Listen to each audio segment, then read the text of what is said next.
আসসালামু আলাইকুম ওয়া রাহমাতুল্লাহি ওয়া বারাকাতুহু। আজকে আমরা আলোচনা করব টাকা নেওয়া যৌনকর্মীরা দাসীর মতো হালাল কিনা, এ বিষয়ে ইসলাম কি বলে।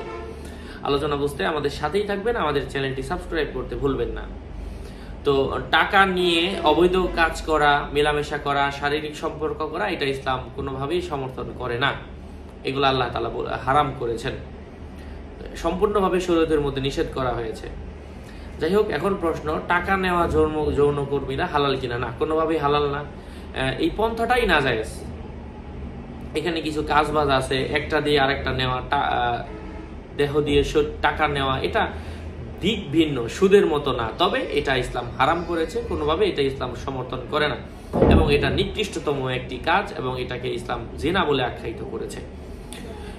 ওয়ালা তাকরাবুজ জিনা ইন্নাহু কানা ফাহিশা ওয়াসাআ সাবিলা। আল্লাহ তাআলা বলছেন এটা কতই না নিকৃষ্ট কাজ, তোমরা এই জিনার কাছে ধারে যেও না। বুঝেন আল্লাহ কেমন কথা, আল্লাহ তাআলা কাছে ধারে যেতে নিষেধ করেছেন, অথচ আপনি এটাকে করে হালাল মনে করছেন। নাউযুবিল্লাহ, আস্তাগফিরুল্লাহ। আল্লাহ তাআলা আমাদেরকে জাতীয় অপকর্ম থেকে, গুনাহ থেকে নিজের ঈমানকে হেফাজত করার তৌফিক দান করেন। কোনোভাবেই জায়েজ নয়। দ্বিতীয় পন্থা হচ্ছে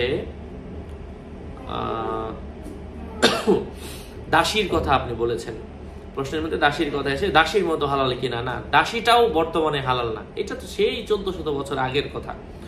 ইসলাম এই প্রথাকে বাদ দিতে চাচ্ছে, এই জন্যই কোনো গুনাহ করার পরে বারবার বলেছে ইতকু রাকাবাতিন, গোলাম আজাদ করো, দাসী আজাদ করো। মানে এটা আগে থেকেই যেন শেষ হয়ে যায়, বের হয়ে যায়, বাদ হয়ে যায়। এটা আগের জামানায় ছিল, এটা আর এখন নাই। সুতরাং দাসীর কথা এখানে আসবে কেন? দাসীও নিষেধ, ওইটাও নিষেধ, আপনি যার কথা বলছেন। আল্লাহ তাআলা আমাদের ঈমানকে হেফাজত করার তৌফিক দান করেন। আমার ভেরিফাইড চ্যানেলের ডিসক্রিপশন বক্সে ক্লিক করলে পেজ এবং আইডির লিংক আসবে। শুধু আমার নাম লিখে ফেসবুকে সার্চ করবেন না। হাজারো মানুষ আমার নামে আইডি এবং পেজ খুলে ভরে ফেলছে। আমার নাম আর ছবি থাকলে ওইটা আমি না।